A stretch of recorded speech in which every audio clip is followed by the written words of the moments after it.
ये है इंडिया का वेस्टर्न कोस्ट और यहीं पर सिचुएटेड है अरेबियन सी। और अरेबियन सी के किनारे पर लोकेटेड है इंडिया के कई सारे मेजर इंडस्ट्रियल स्टेट्स, जिनमें गुजरात, महाराष्ट्र, गोवा, कर्नाटका और केरला शामिल हैं। वेस्टर्न कोस्ट इंडियन इकोनॉमी का पावर सेंटर है, लेकिन इंडिया के वेस्टर्न कोस्ट पर स्थित गुजरात, महाराष्ट्र, गोवा, कर्नाटका और केरला आने वाले समय में हिमालयस की तरह कोल्ड प्लेटू में बदलने जा रहे हैं। नॉर्मली इस रीजन में टेम्परेचर 25 डिग्री सेंटीग्रेड से 35 डिग्री सेंटीग्रेड तक वेरी करता है, लेकिन फ्यूचर में यहाँ का एवरेज टेम्परेचर -10 डिग्री से -20 डिग्री तक हो सकता है, क्योंकि अरेबियन सी में माउंट एवरेस्ट की हाइट से भी बड़े और बर्फीले माउंटेन्स की फॉर्मेशन होने वाली है। लेकिन क्वेश्चन तो ये है कि आखिर ये पॉसिबल कैसे हो सकता है, क्योंकि भारत के वेस्टर्न कोस्ट पर तो ओशियन है। वहाँ पर माउंट एवरेस्ट जैसे बड़े बड़े पहाड़ आखिर कैसे डेवलप होंगे, और पूरे अरेबियन सी का पानी आखिर कहाँ जाने वाला है। अगर हमें मुंबई में हिमालयस के जैसे माउंटेन्स की फॉर्मेशन कैसे होगी ये जानना है, तो हमें थोड़ा पास्ट में जाना होगा, जहाँ हमें इंडिया से करीब 6000 किलोमीटर की दूरी पर स्थित अफ्रीकन कॉन्टिनेंट के कोंगो कंट्री को ऑब्ज़र्व करना होगा, जहाँ 22 मई 2021 में कोंगो के गोमा इलाके में एक के बाद एक करीब 92 भूकंप्स ने दस्तक दी। इसी के साथ बगल में ही मौजूद ज्वालामुखी माउंट न्यारंगोंगो ने देखते ही देखते एक बड़े हिस्से को अपनी चपेट में ले लिया।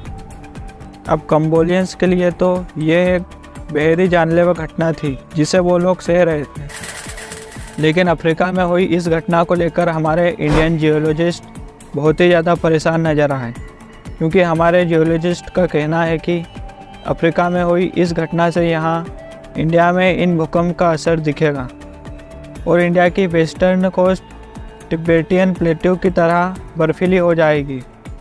गुजरात, मुंबई, केरला और गोवा के रेत से भरे बीचेस हमारे लद्दाख की तरह ही ठंडे और बर्फीले रेगिस्तान में तब्दील हो जाएंगे। दरअसल साल 2021 में नीदरलैंड के जियोलॉजिस्ट डॉवेन हिंसवर्जन ने उनकी टीम के साथ पृथ्वी के टेक्टोनिक प्लेट्स की पास्ट एक्टिविटी पर रिसर्च कर रहे थे। उन्होंने देखा कि 45 मिलियन सालों पहले इंडियन सबकॉन्टिनेंट की ज़मीन एक बड़े ऑस्ट्रेलियन प्लेट से टूटकर अलग हो गई थी, और वो धीरे धीरे खसक कर सीधा यूरोशियन प्लेट से जाकर टकरा गई। इस टकराव से हुआ ये कि उन दोनों प्लेट्स की ज़मीन फोल्ड होकर ऊपर उठने लग गई, जिससे फिर आगे जाकर दुनिया की सबसे ऊंची पहाड़ों की श्रृंखला हिमालयस का जन्म हुआ। इस घटना को देखकर हिंसवर्जन के दिमाग में आइडिया आया कि इसी प्रक्रिया से फ्यूचर में हिमालयस से भी ऊंचे माउंटेन्स बनने की क्या पॉसिबिलिटीज़ हैं। उन्होंने इस पर कड़ी मेहनत और रिसर्च की, और फाइनली उनकी रिसर्च में उन्होंने एक्सट्रीमली शॉकिंग चीज़ें ऑब्ज़र्व करी। उन्होंने उनको ऑब्ज़र्वेशन के बेसिस पर एक वीडियो तैयार किया, और उन्होंने देखा कि अफ्रीकन कॉन्टिनेंट फ़िलहाल 2 प्लेट्स, नोवेन प्लेट और सोमालियन प्लेट में टूट रहा है, और न्यूली फॉर्म सोमालियन प्लेट तेज़ी से इंडिया की ओर बढ़ने लगेगी, और फिर जाकर इंडिया के वेस्टर्न कोस्ट से जाकर टकराएगी। और उनके बीच हुई इस टकराव का इम्पैक्ट इतना बड़ा होगा कि इंडिया के वेस्टर्न कोस्ट की बाउंड्री पर एक नए ही माउंटेन रेंजेस का फॉर्मेशन हो जाएगा, जो हिमालय से भी बड़ी माउंटेन रेंज होगी, और इस माउंटेन रेंज का नाम होगा सोमालियन माउंटेन्स। सोमालियन प्लेट के इंडिया के वेस्ट कोस्ट पर टकराने से अरेबियन सी पूरी तरह से ख़त्म हो जाएगा।